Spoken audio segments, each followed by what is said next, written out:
Hello people, good morning, good evening, good afternoon, wherever you are. Hope you're having a great day today. We are back with another video, this time better news. Great to announce that we finally got the deal for Bruno Guimarães for 75 million euros. Confirmed. David Ornstein, Fabrizio Romano, they just confirmed this happened. I know I'm kind of late to upload the video, of course I was at work, but we finally got the deal done. This, well, I thought the move was going to be for 80 million. And I said, I thought we were overpaying a little bit. I actually thought we were going to go for 85 million for him. But we finally got the deal for 75 million. And I gotta say, great job by Andrea Berta and Arsenal in general to get this move for just 75 million. This market, we know at the moment, is known for the overpayment of players. They normally, when a team has a great player, they want to get the biggest possible amount of money.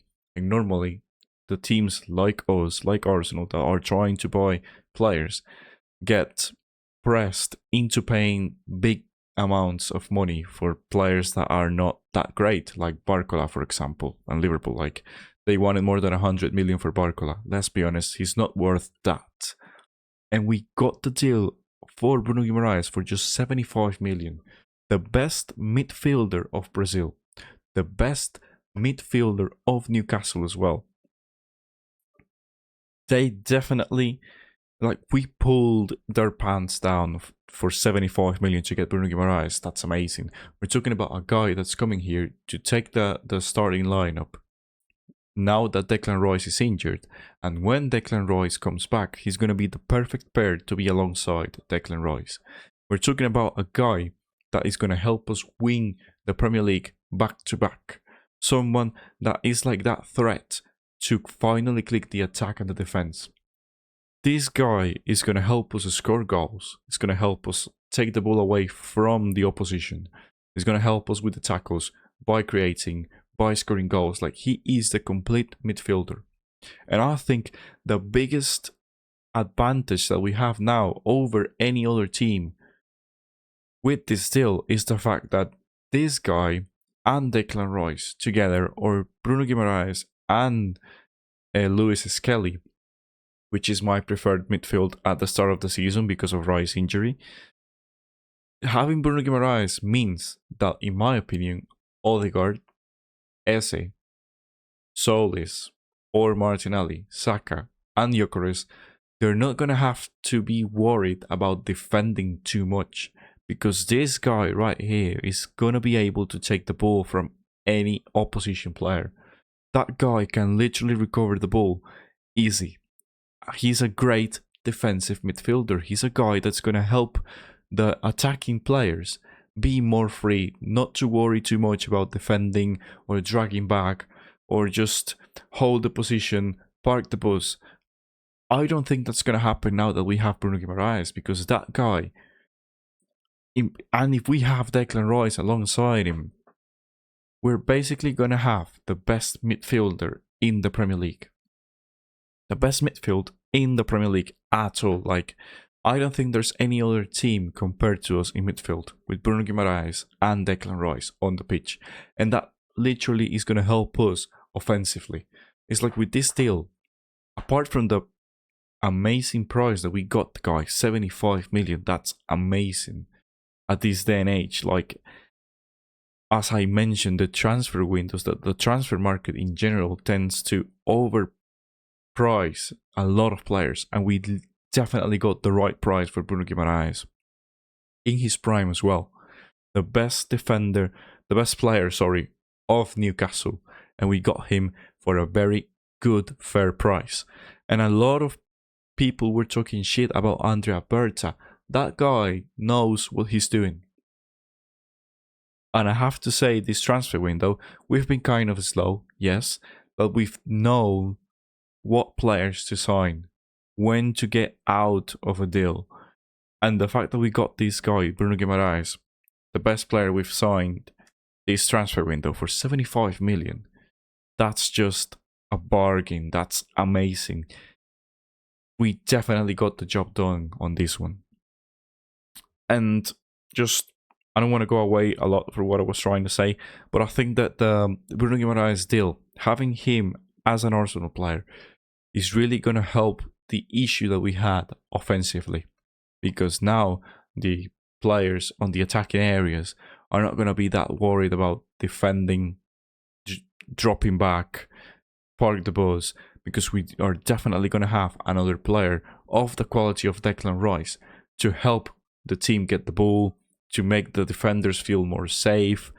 David Raya might as well have a cup of tea in goal, because if we already had the best defense in the league, having now Bruno Guimarães and Declan Rice at the back in the midfield area, that's just going to be amazing. That's great business by us. And I haven't felt like this in a long time. Feels like we are literally acting as a big club. We got the best Newcastle player for 75 million. And on the other side, you have Spurs getting Tonali for 100 million. We literally got the best deal out of all. This is just amazing, people. And I gotta say, definitely thank you to Andrea Berta, thank you to Arsenal Football Club for now finally acting as a big club. We deserve this as fans. We deserve to finally have the best available players of the Premier League.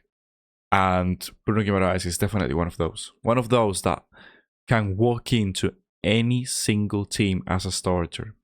If Man City, for example, in the Man City buy this guy, Bruno Guimarães is going into the starting lineup. If Man United get the guy, Guimarães walks straight into the starting lineup. And we finally got the deal ahead of them. That's amazing. I gotta just praise whatever Arsenal did. It was just amazing. The negotiations and everything. Very fair. Very fair. Very good. I think this definitely is gonna put us into favourites again to win the Premier League and favourites to win the Champions League, in my opinion. I think this guy is definitely gonna be a step up. If we keep everyone fit, definitely is going to be a step up, and we're going to be favourites to even win the Champions League, in my opinion. This also helps us with the rotation of the squad, because we also have to mention the manager didn't rotate as much last season because he didn't trust the players that we had. Norgard was a perfect example of it. He even apologized to Norgard for not using him that much. And in my opinion, Norgard wasn't that bad, but the manager decided to keep on playing the players that he trusted. Then Lewis Skelly, he didn't play too much until the end of the season, and in my opinion had an amazing final against PSG. But now we're talking about having Subimendi, Mikel Merino, who is one of the favourites of the manager, Lewis Skelly, Bruno Guimarães, and Declan Rice to play in that midfield defensive area. We're talking about rotation there. We know the manager is going to use Subimendi. We know the manager is going to use Mikel Merino. Lewis Skelly, because Lewis Skelly has proven himself to be one of the best young players in the league, in my opinion. So we are talking about 3 players that can be rotated to give rest to Bruno Guimarães and Declan Rice. And we know Declan Rice needs resting. All that workload that he had really cost England in the World Cup. Because if Declan Rice stayed the whole game against Argentina, England would have gone through. And mind you, he was playing with an injury as well. And the injury of Declan Rice literally can be healed only by resting. So we know that the guy is going to need to rest for us to be 100% fit. He's the most important part of the team, in my opinion. And we need Declan Rice to be fit. And for that, he needs to rest. So now we're talking that we have Merino, Lewis Skelly, Subimendi to finally help Declan Rice and Bruno Guimarães rest and have some rotation in the squad, which is something that we've lacked. And now we're talking as well that we have Odegaard, Eze, and Havertz. Also one area, but we gotta see what the situation with him is, because apparently he can go. Don't know yet, but there's a rumor going around that we're going to sell Ethan Nwaneri. But we're talking about, at the moment, counting Nwaneri, that we have 4 players to play in the attacking midfield area. So there's rotation there. We're talking about Max Daumann, who is another player who can play attacking midfielder. We've seen it in the preseason, so we're talking 5 players. That midfield area really has a lot of versatility, a lot of rotation that the manager can exploit. Hopefully he does, because we need every player to be fit until the end of the season if we want to win more trophies than just the Premier League. So, in my opinion, best signing we've done in recent years. Definitely great. Moving on to more signings. Well, apparently Jose Mourinho and the Vini Jr. saga. Well, Jose Mourinho sees that was personally involved in Vinícius Jr.'s new contract decisions, and he's been quite pushing for the Brazilian to stay. This is something that I was talking about on my last video. There were a lot of false rumors that apparently Jose Mourinho didn't care if Vinícius Jr. go of Madrid. So he didn't care if Madrid sold Vinícius Jr. That apparently he didn't saw Vinícius as an important piece of his project. Now we're finding out that is a lie. Jose Mourinho sees Vinícius Jr. as an important part of his project, of the Real Madrid team, and he wants the guy to stay. Why am I talking about this? Because now we got news from David Ornstein talking that Real Madrid has raised the contract offer to Vinícius Jr. The proposal is set to reflect the 20-year-old's importance to Real Madrid and the project. So now the decision is on Vinícius Jr. to see what he's going to do. He's going to have to decide. But again, exposing more fake rumors. The rumors going around were that supposedly Real Madrid were not going to improve the offer that they already did to Vinícius. And now we know that Real Madrid are definitely improving the offer, and Vinícius Jr. knows about it. He has the contract on his table and the decision is his. So just trust the correct sources. David Ornstein, I know Fabrizio Romano has got some things wrong, but David Ornstein at the moment has been like the top journalist into saying the truth on social media, and I have to believe in him. Don't go for the lies spread on social media. A lot of Madrid accounts as well talking shit. This looks like kind of a Benzema situation. Benzema and Arsenal. Remember, we were always linked to the guy, never got him. And, well, Real Madrid have improved the offer to Vinícius Jr. Now is on his side to decide. If it doesn't work out, at least we tried it. At least the rumors were there. At least we were monitoring the situation, which in my opinion is great. If you want to act as a big club, you have to do those type of things and be there present in all those type of rumors. Just getting to know the situation, maybe analyzing if you can get the player, if you can steal the player, and that's definitely what we did. If Vinícius decides to stay at Real Madrid, in my opinion, we don't have to be ashamed of that, because we definitely tried the best to get the player. We did what we had to. At the end, it was the player's decision. That's it. We move on to another target. So if Vinícius stays at Real Madrid, we have to hopefully get a new player on that left wing area in the next couple of weeks and next couple of days. Sorry. We have to move fast now.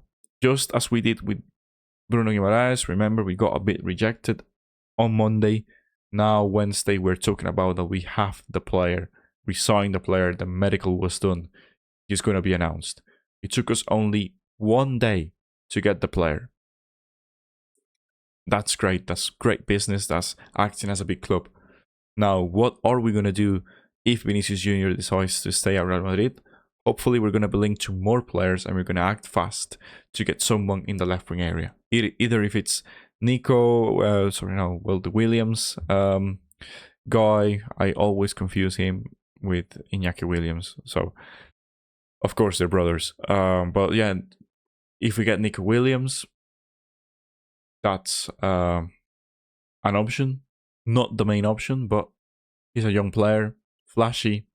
He can do a job. I think he's better than Martinelli. So we're going to have to see if we're going to be linked to the guy again, or what other player we bring into that left wing area, because we already have Solis, but in my opinion, we need more players to be able to compete for that first starting lineup spot in the left wing area. But yeah, the Vinícius rumors are not looking great. He's negotiating with Madrid.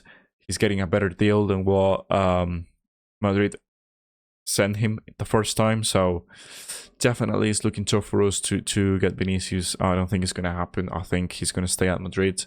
He loves the club.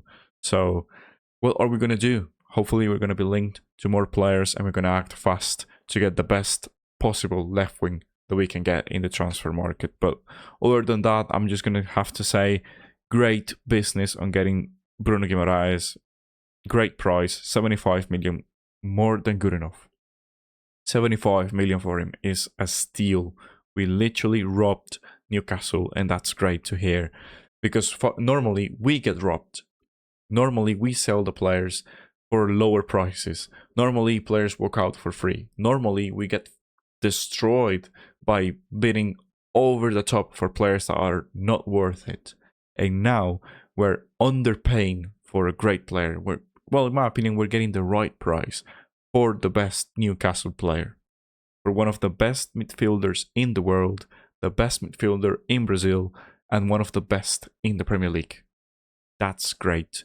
Definitely a big improvement that's going to help rotation. It's going to help the attacking players to be more attacking and not that worried about defending.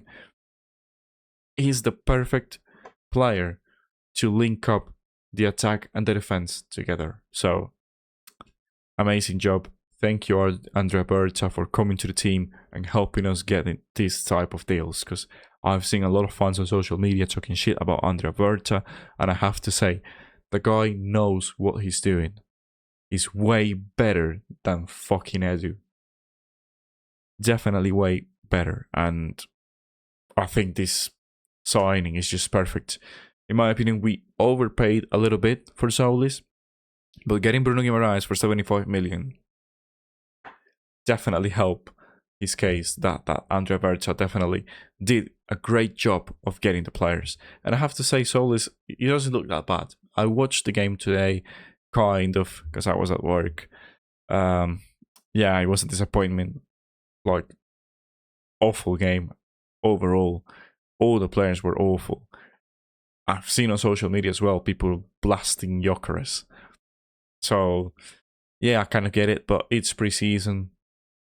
We're trying different things out. We're just trying to get match fitness. It was a dreadful performance, but at least, well, it's pre-season. So we can fix things different. We can fix different things. So, and we still got to wait for Bruno Guimarães to get to the team, because I think that guy is definitely going to boost the whole squad. Definitely so. But yeah, guys, thank you for hearing this. I hope you have a great day. If I get more rumors, more updates, I'm going to make a video and I'll let you know. Thank you for hearing this. Bye-bye.